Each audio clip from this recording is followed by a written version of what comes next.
Fortunate Son, John's version. This song is considered by many to be one of the greatest protest songs. What was on your mind when you wrote it, and why do you think people are still so drawn to Fortunate Son? Of course, when I wrote it, it was 1969, right in the middle of the Nixon administration, and the Vietnam War, of course, was raging, and there was still a draft in America, so all of that stuff was a cauldron of bubbling emotions, and young people certainly in the United States certainly felt that the government and perhaps even all the old people weren't listening to them. Yeah.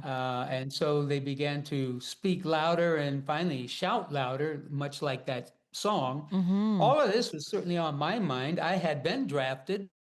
And I also had watched while privileged families kept their kids out of the draft, sometimes with in unscrupulous ways, you might say.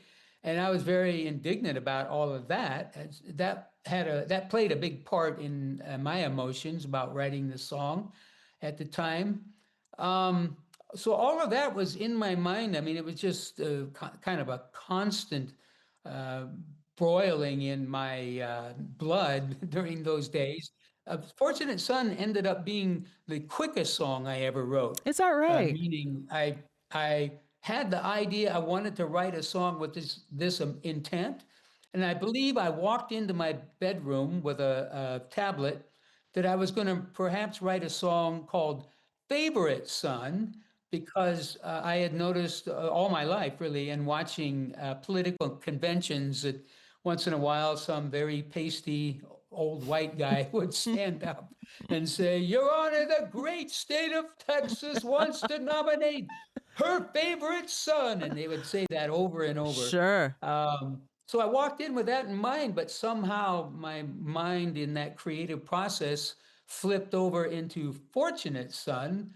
And I mean, really had no idea about lines that would eventually be so pivotal. The very first, "Some folks are born," boom, that became sort of a stylistic thing to hang on to. Sure. And eventually, of course, the chorus, "It ain't me, it ain't me, I ain't no fortunate son." Mm-hmm. That's absolutely how I felt. I'm sure it's kind of laughable to people now that I'm probably in the upper wage scale of things, but I still feel like that person. It ain't me.